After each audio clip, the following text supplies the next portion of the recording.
Anaya. Él tiene estudios de lengua y literatura hispánica en la Universidad Nacional Autónoma de México. En 2006 fue diputado local por el Distrito 3 y en 2009 fue jefe delegacional en Azcapotzalco. Actualmente se desempeña como secretario general del PRD en la Ciudad de México.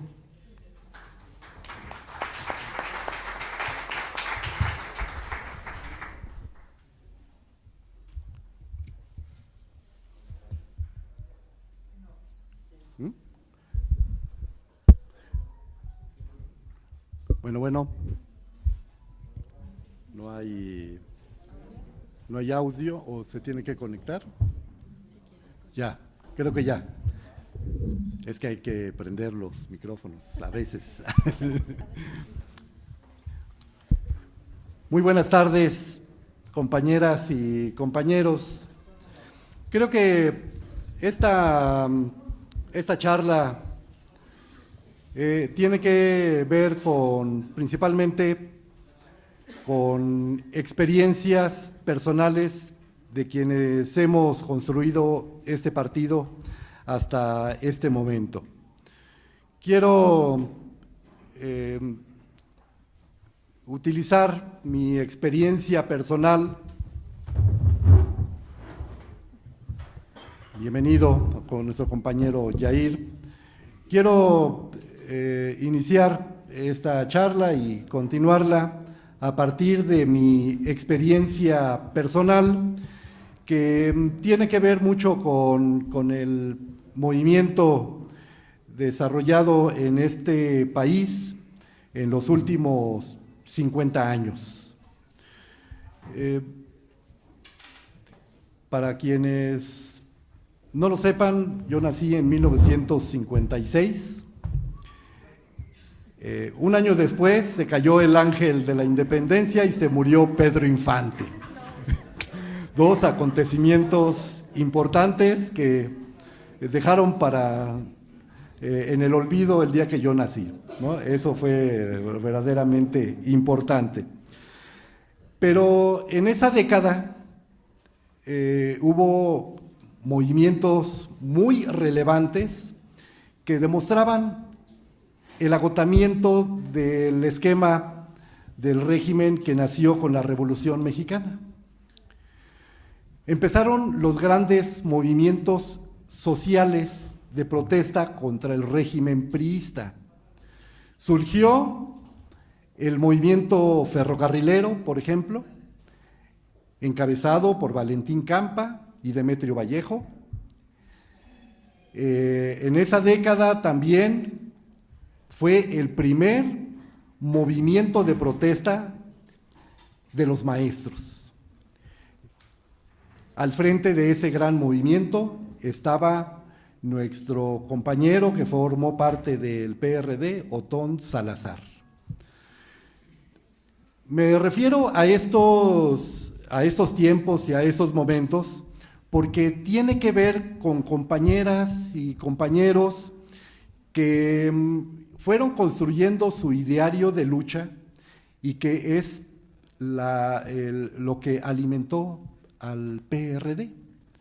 Eran, por ejemplo, Valentín Campa, dirigente del PC, Demetrio Vallejo, que fue compañero de Berto Castillo, o Otón Salazar, que fue también dirigente del PC, y que después de esos movimientos y que fueron cruentamente reprimidos, unos por Adolfo Ruiz Cortines y otros por Adolfo López Mateos en esos tiempos, se fueron consolidando otros movimientos más radicales. Por ejemplo, el movimiento guerrillero, de donde surge Genaro Vázquez en 1958, 59, y que por cierto coincide con la Revolución Cubana en 1959, y que se fueron consolidando esos movimientos, y la parte más importante de ese movimiento guerrillero se da entre los años 70 y 72, con Genaro Vázquez abanderando el Partido de los Pobres y que posteriormente, por ahí del 72, es asesinado, y también por esas fechas muere en un sospechoso accidente el que era el otro guerrillero famoso, que Genaro Vázquez, ¿no?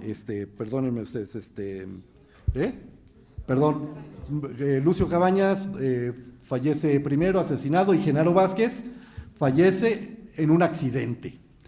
Por cierto, en Mil Cumbres, ahí en el estado de Michoacán. Esto es parte de nuestro bagaje histórico, de nuestra formación como partido. Después de ahí vienen otras historias que es importante narrar. Por ejemplo, bueno, en 1965, después del movimiento de la represión a los movimientos sindicales, surge la Liga Comunista 23 de septiembre. En 1965 atacan el cuartel Madera con toda la inexperiencia y matan a casi todos, pero a partir de ahí la Liga Comunista 23 de septiembre tiene un auge muy importante a lo largo de varios años, que hasta la fecha es un ícono de la lucha guerrillera en este país, que tuvo su mayor presencia en las zonas urbanas, en la Ciudad de México, en Guadalajara, en Monterrey, donde se estaba desarrollando principalmente todo el movimiento industrializador de este país. Después, en estos tiempos está desarrollándose la guerrilla, movimientos muy radicales, pero de manera paralela vienen surgiendo movimientos sociales y de protesta muy importantes que, insisto, tienen que ver con el deterioro ya del régimen priista. Y llegamos a 1968, a las famosas Olimpiadas del 68. Pero que había paralelamente un gran movimiento de presión democratizadora, donde la encabezaban los estudiantes del Politécnico, estudiantes universitarios, pero también había sindicalistas, había intelectuales, dirigentes sociales, etcétera, etcétera, pero que el régimen de Díaz Ordaz sintió que estaban siendo amenazados los Juegos Olímpicos, o fue el pretexto, y tomó la decisión junto con Luis Echeverría de reprimir el movimiento, y reprimirlo con una lección que hasta casi 60 años después, 50 años después, casi es una muestra del salvajismo y de la capacidad que tiene este régimen para destruir a los movimientos sociales.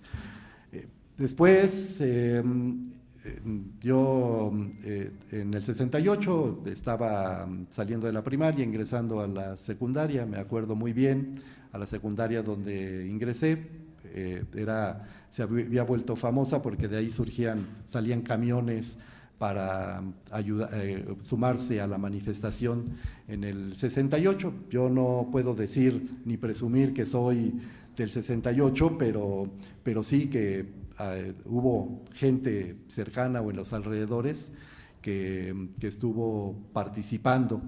Sí me tocó, ya y con mucho miedo, la parte final de la represión del Jueves de Corpus en el 71, porque yo estaba ingresando a la vocacional 6, que estaba en el casco de Santo Tomás, ahora está en Azcapotzalco, pero estaba en el casco de Santo Tomás, y el porrismo era terrible. Yo solamente, era yo un niño de 15 años y me eché a correr, y después me refugié en el CCH un año después.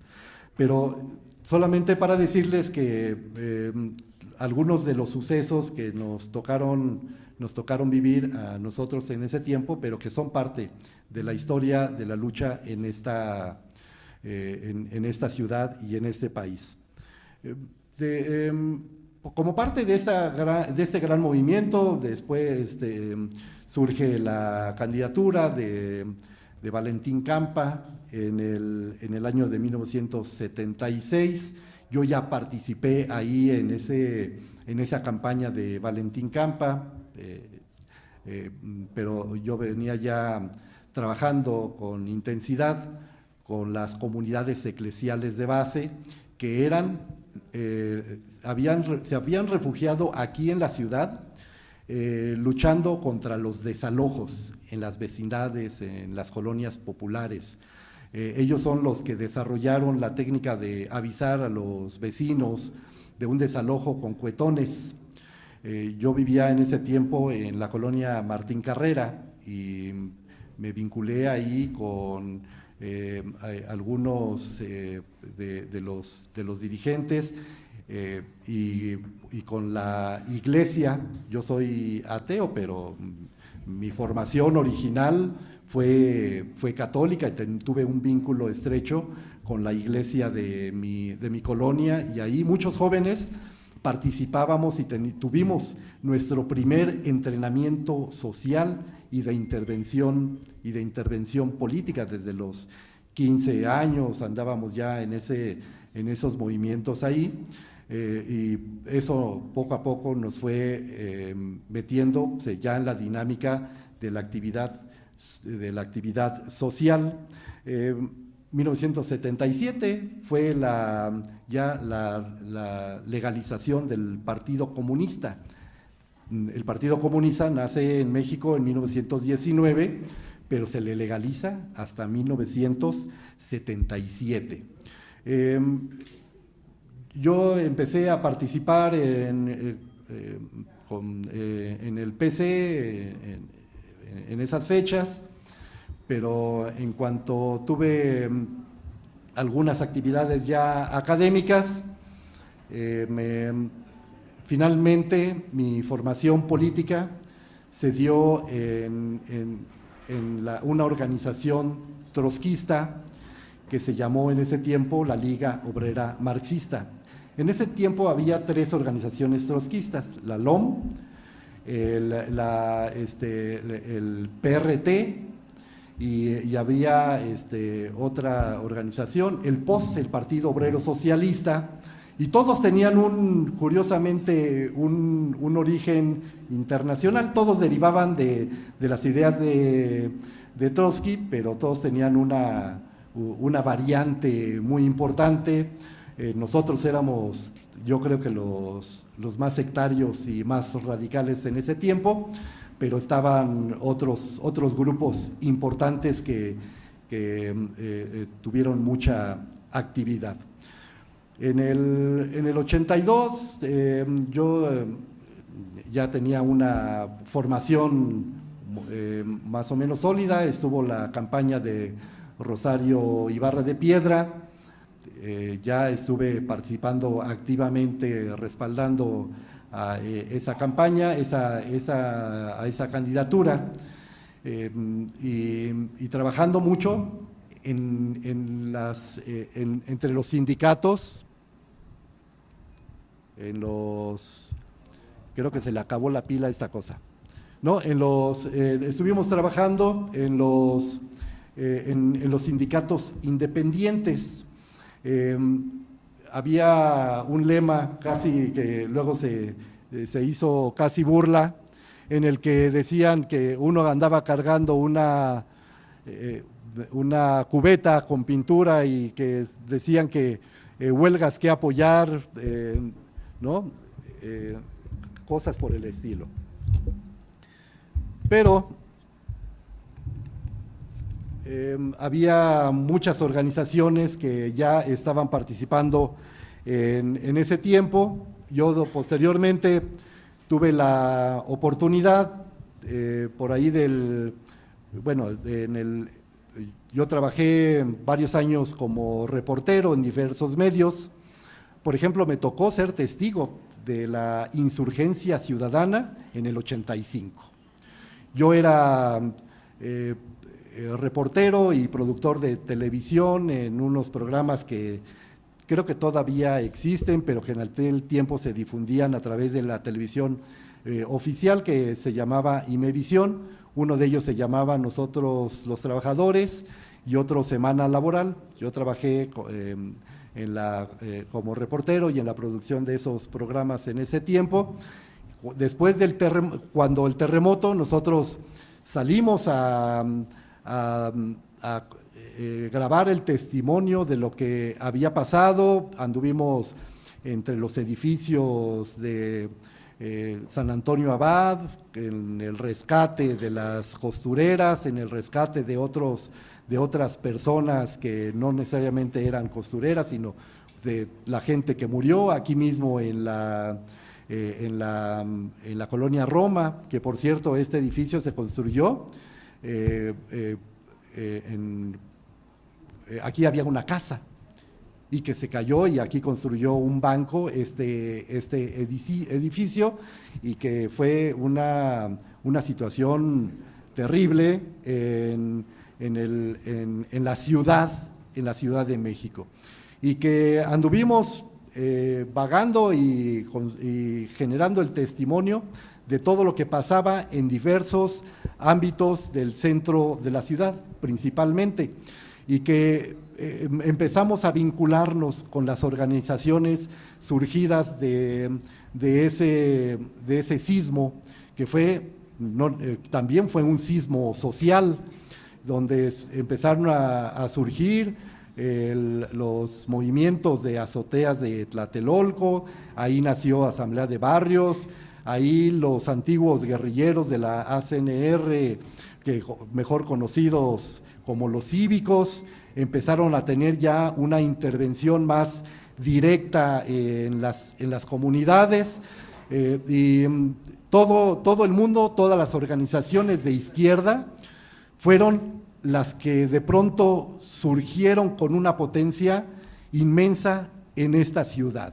Este movimiento de insurgencia lo construyeron principalmente los movimientos de izquierda, maoístas, trotskistas, las comunidades eclesiales de base, los cívicos, los guerrilleros o exguerrilleros, el PMT, los que no tenían ninguna identidad social, pero todos ellos fueron los que conformaron este gran movimiento social en la Ciudad de México. Fue la oportunidad de salir a demostrar nuestra capacidad de intervención en todos los lugares donde estábamos. Y de ahí, pues el siguiente paso fue la organización del 88. De manera casi natural, viene el 88, por un lado estaba el ingeniero Cárdenas, que venía de los movimientos de la disidencia del PRI, y por otro lado estaba el PMT, que nunca tuvo registro, pero que lo lideraba Eberto Castillo y Demetrio Vallejo principalmente. Y que Demetrio, por ejemplo, Eberto Castillo y Demetrio eran, en nuestra caracterización social en ese tiempo de la izquierda, se les conocía no como socialistas, sino como nacionalistas, porque lo que defendían eran los principios de la Revolución Mexicana.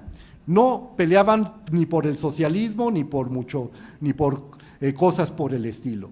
Defendían al país, eran los nacionalistas, y así como ellos, era el movimiento de disidencia que se desprendió del PRI, eran unos nacionalistas.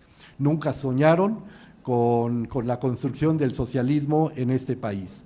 Y posteriormente, bueno, en este momento, por ejemplo, Eberto Castillo era un crítico terrible de los movimientos guerrilleros. Él acusaba a los guerrilleros de estar generando el pánico y estar generando situaciones de inestabilidad en este país, pero conforme se fue acercando el 88, se fueron haciendo acercamientos, hasta que finalmente, para concretar ese proyecto del 88, por ahí de noviembre del 97, entre noviembre y marzo, Eberto Castillo tomó la decisión de declinar a su candidatura, porque se dio cuenta que en encuestas que no estaba bien posicionado, y decidió que fuera declinar a favor del ingeniero Cárdenas. Y hubo todo un acuerdo de puntos específicos de defensa de determinados temas en la declaratoria de alianza entre Eberto y el ingeniero Cárdenas, y que lo firmaron públicamente. Yo les quiero decir que parte de mi familia eran pemetistas, y cuando eso sucedió se encerraron a llorar reclamándole al ingeniero Eberto Castillo por qué hizo eso. Y después se dieron cuenta que fue una acción muy inteligente de Eberto y que pasó a la historia, no como el hombre el hombre necio que se mantiene en su candidatura a pesar de todo hasta el final, sino que fue el hombre íntegro que definió quedar un poco atrás para dar la oportunidad de que este país tuviera un futuro mejor. Ese es el valor del ingeniero Eberto Castillo. Y por eso es que el resultado de 1988, y que ustedes, no necesito explicarlo demasiado, ese gran movimiento de insurgencia que surgido de todo lo que he platicado con anterioridad, fue derrotado por el fraude. Fue derrotado por el fraude porque hemos dicho que un gran movimiento tiene que fortalecerse y tener un margen amplio para poder derrotar a la corrupción de un régimen. Y era una votación muy menor la que había de diferencia, y se cayó el sistema y entonces se pudieron modificar las actas y el resultado. En el 88 yo fui invitado por Jesús Martín del Campo a ser representante de casilla en Iztapalapa. Y en la casilla la votación fue de 2-1, y cuando llegamos con el paquete a entregarlo a la oficina distrital, pues nos dimos cuenta de la algarabía y de la alegría de los representantes de otras casillas que llegaban con sus paquetes similares. Ganadas las casillas, era un triunfo abrumador, por lo menos en ese distrito donde estaban llegando las urnas y las actas con resultados que a todos nos sorprendía. Había llanto, había fiesta en esos lugares en ese momento, y esa fiesta se repetía a lo largo de todo el país. Y en la Ciudad de México, que siempre ha sido el ícono de la lucha social, pues era muy importante para nosotros eso que se había dado en ese momento. En el 89 se constituyó el PRD y en el 91 llega la primera fracción del PRD a la Cámara de Diputados. En el 91 puedo presumirles que fui el primer coordinador de comunicación social de la primera fracción del PRD. En ese momento el vocero fue nombrado a mi compañero y dirigente, el profesor René Bejarano, y él me invitó a ser el coordinador del área de comunicación social de la Cámara, de la fracción del PRD en la Cámara de Diputados. Posteriormente, bueno, fue una etapa muy importante de aprendizaje y ya de estarnos involucrando de manera directa en la actividad partidaria. En el 94 fui coordinador de comunicación social en la Asamblea de Representantes. La coordinadora del PRD en ese momento era Dolores Padierna, entonces casi era natural que estuviera yo participando ahí. Ya en el 96 fui el presidente del partido en Azcapotzalco y me tocó ver cómo y coordinar el trabajo, el triunfo del ingeniero Cárdenas en 1997, con un gran trabajo de organización, un gran trabajo voluntario de las comunidades en todos lados. No había sueldos, no había pleito, no había burocracia, todo mundo trabajaba con lo que hubiera, todo mundo trabajaba en el sueño de alguna vez gobernar este país y por lo pronto gobernar la Ciudad de México.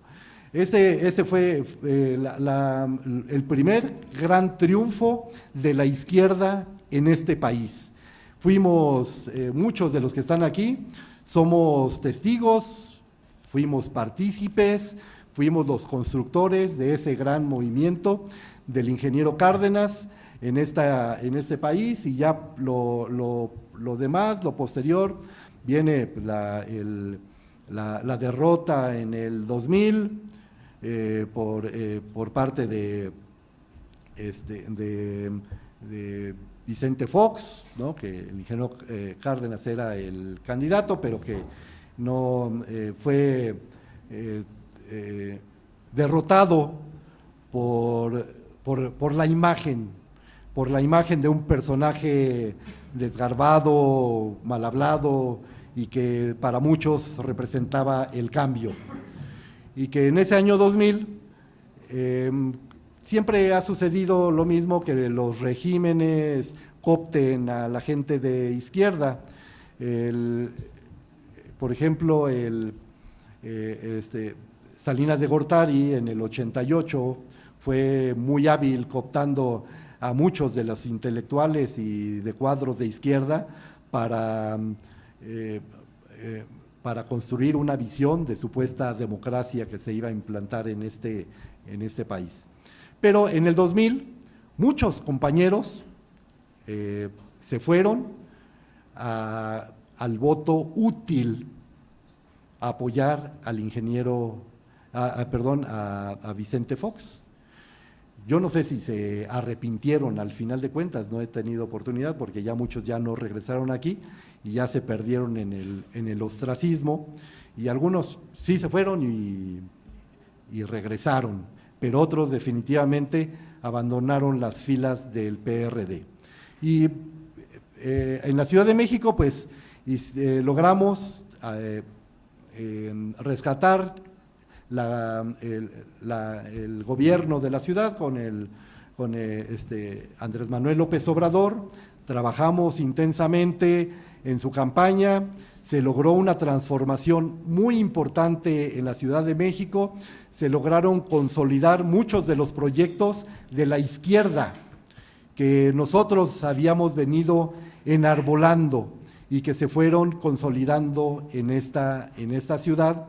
Posteriormente estuvo el 2006, el desafuero, las guerras de los videoescándalos, y que vino nuevamente la gran y lamentable derrota del movimiento democrático en este país, vía también un escandaloso fraude y que marca, lamentablemente para el país, el inicio del gran deterioro que estamos viviendo en este momento.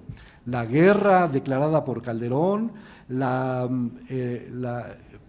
por un usurpador como Calderón, y el regalo prácticamente indecente de todo el país a las grandes corporaciones internacionales y el proceso velocísimo de destrucción del Estado vía los mandatos del neoliberalismo. Y finalmente ya estamos en este tiempo en el que estamos ya en el 18, que viene la lucha por una nueva etapa de la lucha social en este país, y lamentablemente llegamos al 2017 con una grave fractura entre las izquierdas, grave y lamentable fractura entre las izquierdas. Y creo que nuestro momento histórico que debemos de vivir, que debemos de aportar al futuro del país, y no nada más del PRD, es la lucha y la exigencia por la unidad de las izquierdas. Nos han dicho algunos de nosotros que andamos de rogones con López Obrador, pidiéndole que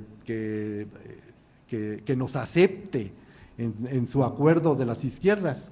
Yo creo que es lamentable que se interprete de esa manera. López Obrador es un activo de la izquierda y como tal le tenemos que exigir, no le tenemos que rogar, le tenemos que exigir que sea quien encabece la suma de las izquierdas. Es el único en este momento, lamentablemente para muchos de nosotros, el único que tiene la capacidad para convocar a la suma de las izquierdas. Ya el ingeniero Cárdenas dijo que, así como dijo Fox en algún momento, ¿y yo por qué? ¿No?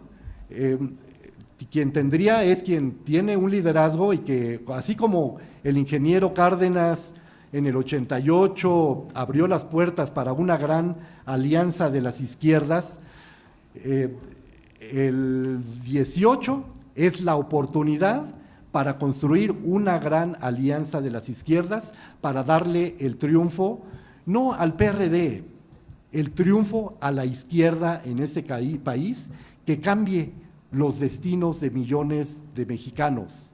Estamos en la barbarie económica, en la barbarie social, en la barbarie de la delincuencia.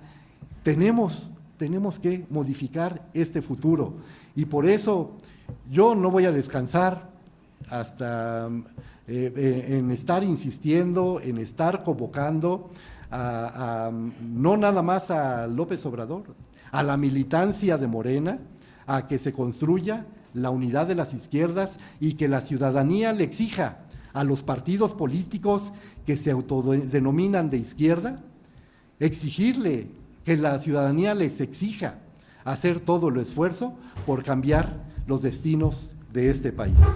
Buenas tardes.